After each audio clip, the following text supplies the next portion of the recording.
What is up, my sweet summer children? In 2013, I had one guitar to my name. It was an Ernie Ball Music Man JP6 in Mystic Dream. It was like the prog rock guitar of the early 2000s. 20 years ago. But that's okay. It's okay that it was 20 years ago. You know what? I'm okay with that. I'm not old. But one day I walked into a guitar center in Dallas, Texas, and I played the Music Man JP13. And I was like, wow, I have got to get one of these. It was this beautiful, sparkly silver guitar with an onboard 10 decibel boost. And I was like, wow, this is like really cool. So I bought it, and then I played it at a worship camp that I drove home from and then had some car trouble. And I was like, man, I don't think I can keep this guitar. So I took it back and I saved the money so that I could buy a new car. But there was something about that silver guitar, and I knew that I would want another silver guitar one day. Fast forward a few months and I got an opportunity to play in a really cool production, a huge opportunity with a ginormous band, rock band, and a 20-piece orchestra, where we would perform an originally composed soundtrack for the 1927 German silent film Metropolis. To this day, one of the coolest gigs I've ever been a part of. And the dress code was wear all black and white, and only the featured artists, the composers of the new soundtrack, would have a little splash of red, just a bit of color. And I was like, man, I wish I had that perfectly neutral silver guitar for this. That would be so sick. But instead I had a green to purple color changing bit of nonsense, and it was fine. I used that guitar, it was fine. But ever since then, I knew that I needed a neutral color in my guitarsenal. Neutral? So I saw Tim Henson was releasing a new signature guitar in this silver color with a classy floral inlay, and I was curious. I didn't really like his last signature guitar. The black and gold is really cool, but I don't really like pick guards on guitars when they're not like a real Strat. And the block inlays were kind of huge. And I don't know, the guitar just had a lot going on, but I was really interested in the Ibanez AZ body shape because it had a slightly thicker neck, gives you a bit more of a handshake when you play it. The Ibanez AZ body style looks like something that does all the modern things I want in the ergonomics of a guitar, but also maintaining some of the traditional sensibility. So I got the Ibanez TOD10. It's classy, it's got white pickups, floral inlay, and it's silver. Here is the good, the bad, and whether or not this guitar is right for you.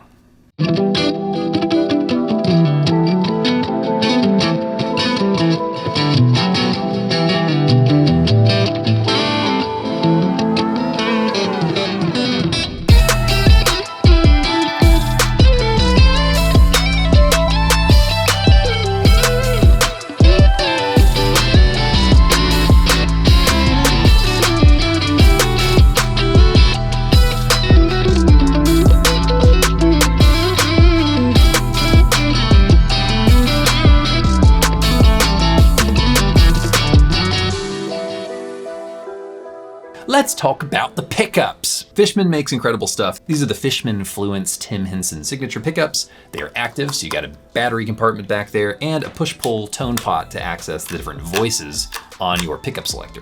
Most of the positions are pretty bright, but the bridge pickup still does that kind of creamy lead thing that I like.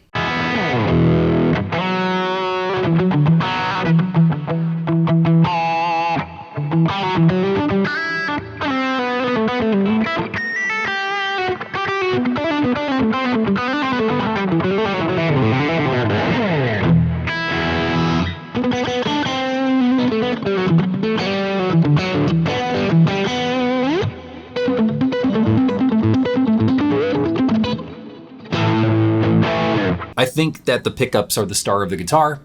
That's probably the primary thing you're paying for when you buy this guitar. I think the white bobbins look really cool. They are definitely like cheat codes. They're really good. But the one huge caveat that these pickups have is that when I roll back the volume knob, they don't really clean up very well. They sound incredible, full volume, like super strong, amazing sounding pickups. Roll back the volume, they just kind of don't do it for me. And that's not great because a lot of how I change tones live is I use one kind of staple tone, an overdrive pedal, compression, and I'll just kind of ride the volume knob to get different stages of gain. So I'll turn on overdrive, roll back a little bit. So I get like a saturated clean tone, that kind of thing. And whenever I roll back on this, I'm like, I just feel a little bit cheated.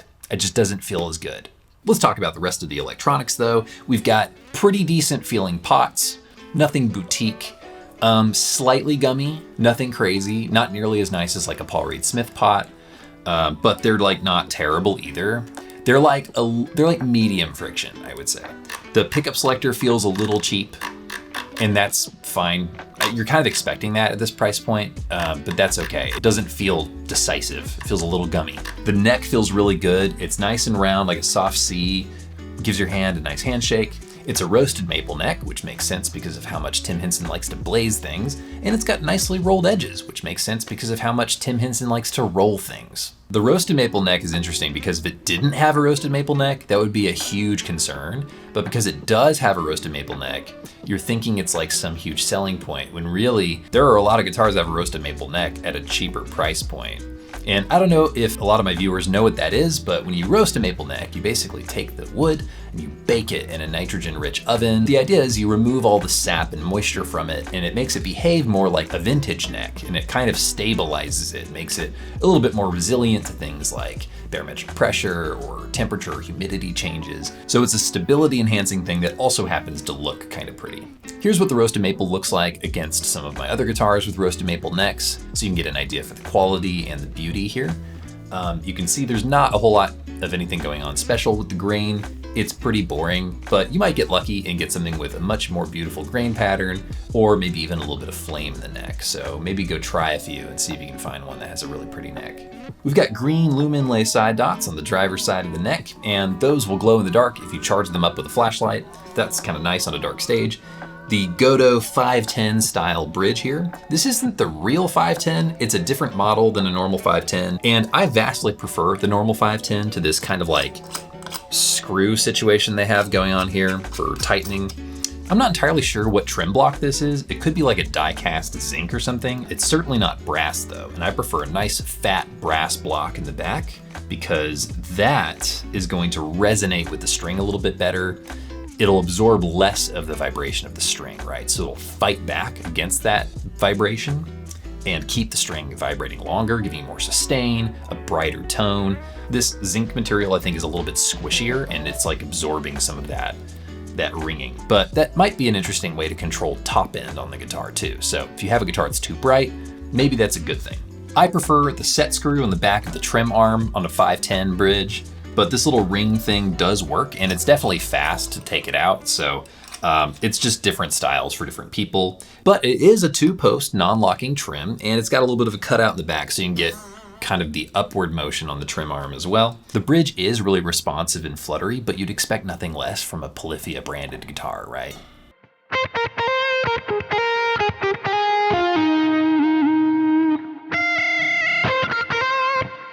And they added some little silencing doodads to the springs, just like little rubber cutouts.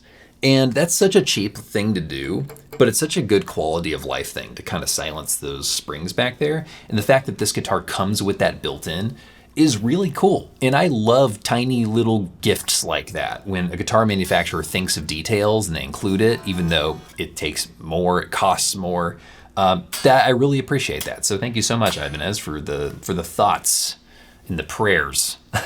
We have genuine Godot branded locking tuners and a little string tree. I'm not huge on string trees, but it doesn't bother me too much. It's funny though, because these are staggered tuners, but there's still a string tree. So I don't know why they would do both. I guess it doesn't really matter. I bought this guitar online from a company called Name Redacted, and I bought it with a pre-order. So brand new guitar, shipped to me when it was available, right? So I didn't have like product photos of this guitar. And it came with all these blemishes. I'm not gonna get into all the details, but there's cosmetic blemishes all over this guitar. The paint job looks kind of thick and sloppily done. It's like not a great paint job. I'm gonna be honest, I've seen some bad finishes, and this is a pretty bad finish. The routing for the pickup cavities is really wonky in a couple of places, and the paint doesn't carry over. Some of the spots are just not painted at all. The routing for the pickup selector is super jagged and gross looking. And the sculpting at the headstock and the back of the neck is just kind of half baked. And I know Tim Henson, he wants it fully baked or nothing. It's raw, Melissa! Yes, chef. It's raw, come on! And another odd thing I noticed, and I saw a few people talk about this on YouTube, is that the headstock color is just slightly more green than the body color.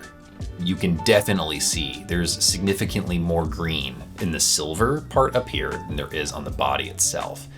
And I believe that that's because the finish is kind of transparent. And so we're seeing a little bit of the orangey kind of color of the roasted maple through that silver finish. And it's pulling out some of the cool tones and replacing it with slightly warm tones. And so we're getting this kind of green thing. And that is not great for my silver guitar. So if we want a guitar that's entirely silver, this probably isn't it. The setup on this guitar when I received it was absolute trash. It was so bad, completely unplayable. But the fretwork is amazing. Okay, I want to put this on the record. The fretwork on this guitar is super good, very playable, perfectly flat, smooth frets, beautifully polished. That was a really huge plus, right? That's like half of the thing that you need done on the guitar, right, is the fretwork. It's amazing. So the guitar set up really nicely, but just coming from the factory, it's garbage. So go get it set up professionally. You'll be thankful for it. When you go to voice 2 on your tone pot and then switch all the way up to the neck pickup, that's giving you the acoustic simulator on this guitar. One thing to remember is that these pickups are basically microchips that they can program to sound like whatever they want. So this is designed to be optimized for thumping, selective picking, and like kind of a pseudo nylon string sound. That's my understanding of the function of this pickup. Is it good? It's like not good at all. I don't think it's good at all. That may be a little bit unfair, and I don't really think it sounds much like an acoustic guitar either. Here's what the acoustic simulator sounds like with selective picking. This is a competing position in my opinion. Position 4 is a single coil, kind of tapped sound. Here is the second position, which is just the neck side of each of these pickups in a split coil mode. I think that sounds really sick for selective picking stuff. And then here's like some thumping on the acoustic sim. Single coil. And position 2 is my favorite. I think that tone is really cool. Position 5, acoustic sim.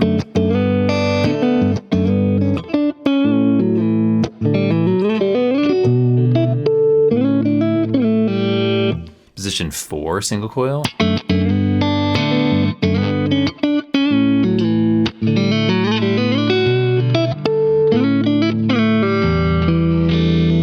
Position 2, split coil.